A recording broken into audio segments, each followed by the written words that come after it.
Se você tem dor na mão, no pé, existe uma conexão com a expressão disso lá no seu cérebro. Um mapa foi criado. E se é crônico, esse mapa foi reforçado. E a minha proposta, ela vem ensinar você de uma forma gentil, delicada, a poder cuidar do seu corpo da perspectiva da saúde. Se você tem uma dor na mão, você acha que você só vai melhorar cuidando da mão. E nessa visão integral, o corpo ele é um todo. A mão, ela só está contando que está sobrecarregada, né?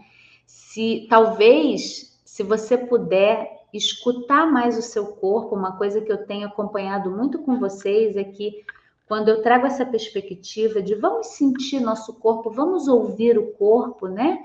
Muitos de vocês trazem, Kelly, eu não sei sentir o meu corpo, eu não escuto nada, eu não entendo nada, e tá tudo bem. Primeiro passo que eu queria dizer, isso é construído. Na verdade, quando a gente nasce, a gente está super escutando o corpo, né? O bebê, ele sabe muito bem chorar de acordo com as necessidades que ele tem.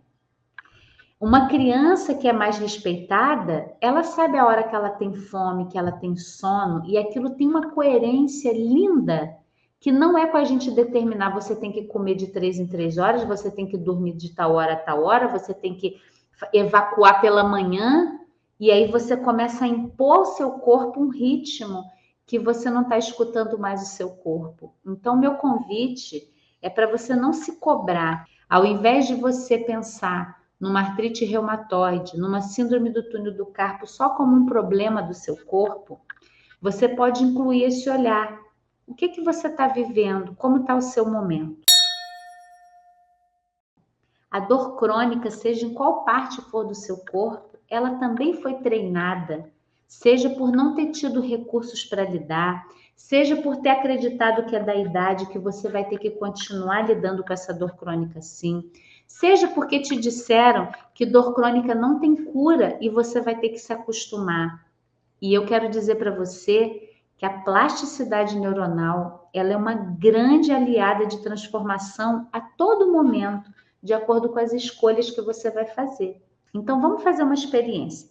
Eu vou te pedir, do jeitinho que você tiver agora, sem mudar muita coisa, levanta os seus 2 braços e sente o peso, tá? Com toda a honestidade sua. Aí vamos pensar assim, ó, 0 é o braço bem levinho, bem solto. 1, ele tá mais pesado, até 10, que você fala, nossa, os meus braços, eles estão uma pedra. Sente o peso dos seus braços e dá essa nota e guarda ela aí com você. Os motivos pelos quais as nossas mãos doem é porque a gente não está usando a coluna e a pelve para dar base e para dar suporte para a nossa atividade.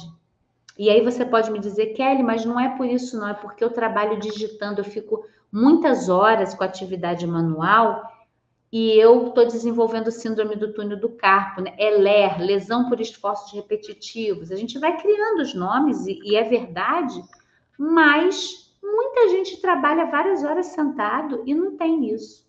Muita gente trabalha digitando e nunca teve síndrome do túnel do carpo. Não é para comparar você com o outro, é para abrir a possibilidade de entender o que está acontecendo com você, né?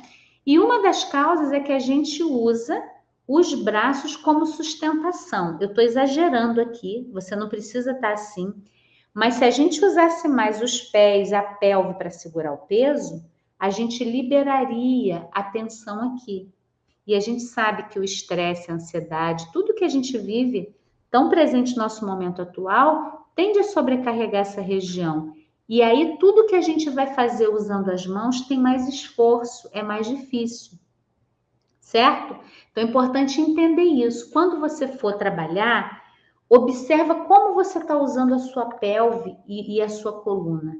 Se está dando uma boa base para que as suas mãos tenham liberdade de movimento, tá certo? Então, na doença, na artrite, essas deformidades das mãos, a gente tem o sistema imunológico atacando as suas cartilagens como se ela fosse um agressor a você. E isso gera muita deformidade.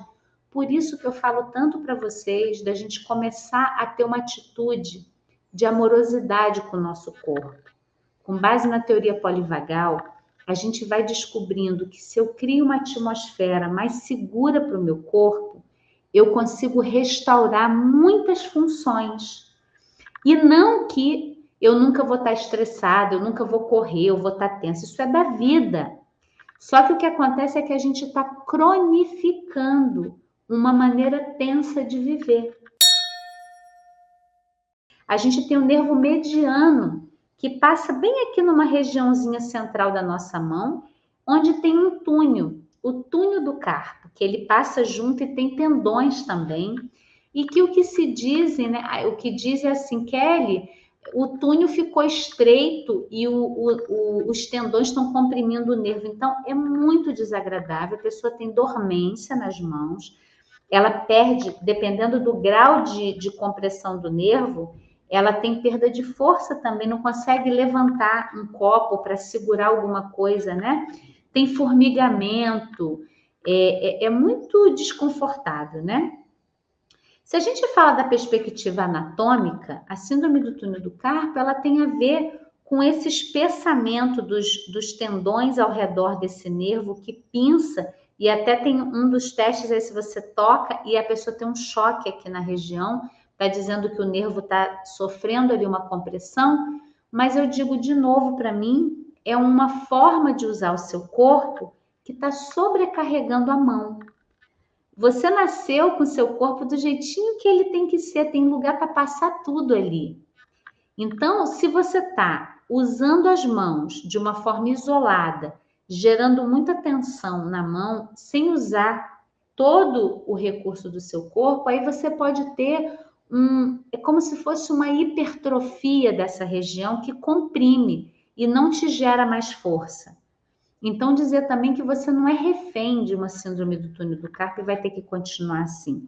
A gente pode começar a usar mais o nosso corpo, é a prática que a gente vai fazer e vai testar a leveza dos nossos braços. Daqui a pouquinho vocês vão ver como é que acontece. Então, quando a gente está falando de dor nas mãos, a gente não vai focar na mão lesionada, né? O método Feldenkrais, ele traz essa visão que a gente vai usar outras partes do corpo que podem dar suporte para aquela parte que está sofrendo, que está contando para a gente que está sobrecarregada. E é isso que a gente nunca ouve, nunca faz, a gente fica trabalhando no local.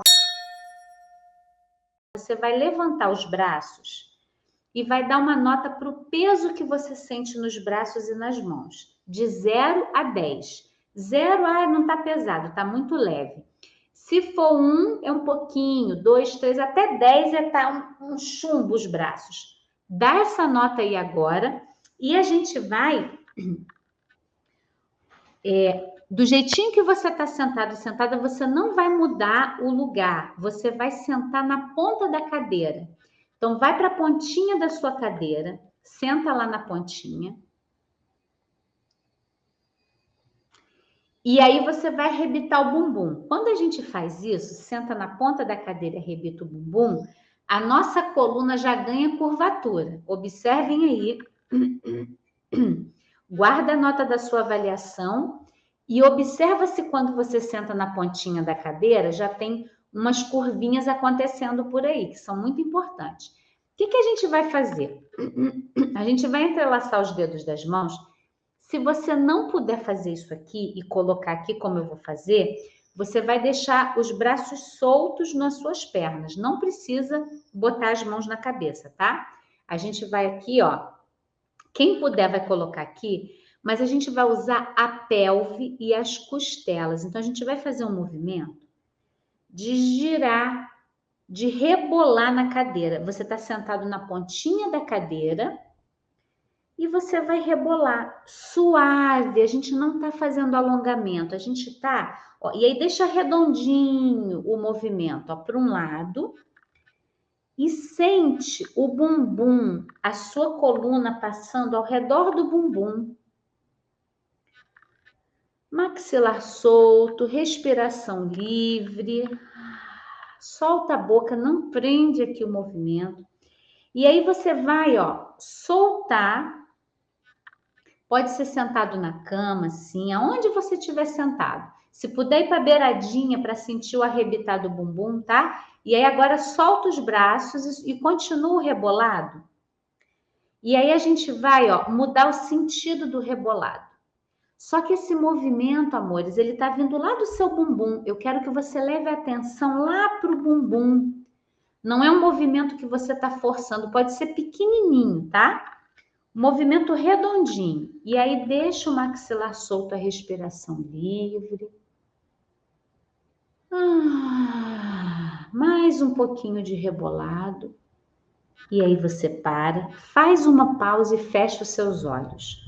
A pausa é fundamental para o corpo reconhecer a mudança, perceber algo diferente aí. Observa como ficam os apoios do seu corpo. E sentado ainda na ponta da cadeira, observando essas curvinhas que podem aparecer, a gente vai olhar para o nosso umbigo, arredondando bem a coluna, sem ter medo, né? De fazer esse movimento, é só mais um movimento da coluna. Então você vai olhar para o umbigo e vai arrebitar o bumbum, trazendo o seu corpo para frente. E a gente vai só fazer esse movimento, deixa os braços relaxados nas suas pernas e você arredonda. E arrebita o bumbum, e arredonda, e arrebita o bumbum. Maxilar solto, respiração livre.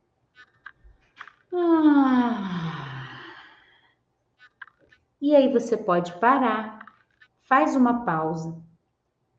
Observa agora como você sente, nessa pausa, os apoios do seu corpo, a sua respiração. O quanto o corpo gosta ou não desse movimento, como o seu corpo percebe esse jeito suave de se mover, de se perceber. E aí eu vou te convidar nessa posição, sentadinho na ponta da cadeira, levanta os seus braços agora. E aí, gente, olha, eu não sei, pode ser que não tenha mudado para você, pode ser bem verdadeiro comigo, tá? Mas aqui, ó, faz assim, vamos fazer uma ola, aquela ola, uma onda por aí. Me contem como foi para você só experimentar um pouquinho desse movimento, amores. E aí eu me sinto agradecida e maravilhada com esse instrumento incrível que é nosso corpo, a nossa integração, a nossa disponibilidade de se mover, de cuidar do corpo, como ele responde na hora. É muita gentileza, é muita amorosidade que esse corpo tem com a gente, né? Como vocês sentiram? Coloca para mim a primeira nota que você deu quando você avaliou e agora. E aí, amores, olha, isso pode melhorar muito dores nos braços, nas mãos, no punho. E aí você vai dizer, Kelly, parece que não faz sentido. Mas é nessa hora que você está apoiada na sua pelve, na sua coluna, os seus braços estão livres para o que você quiser fazer. Eles não precisam estar sobrecarregados, certo?